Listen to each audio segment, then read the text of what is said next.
Let's read a fusion composition. Add it to the timeline and go to Fusion. Add 2 text nodes. Enter the text and adjust the size.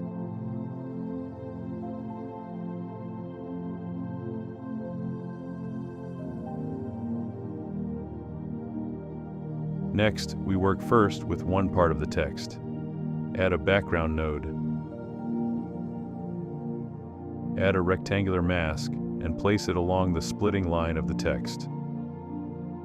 Copy the text and rectangle nodes.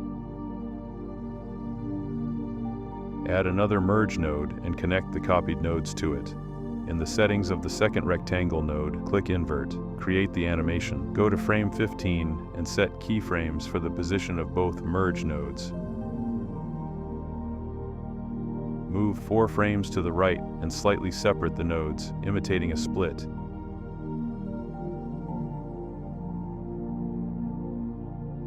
Add drop shadow.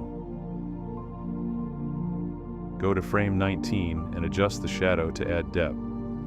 Set a keyframe. Return to frame 15 and set all values to 0. We get this effect. Repeat the procedure for the second part of the text, changing the direction of the split and shifting the start of the animation to the end of the first word's animation.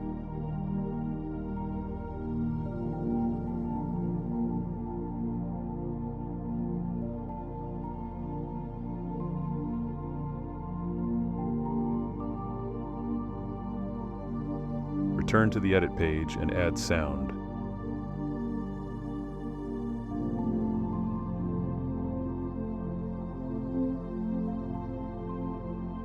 Invert the sound for the second split.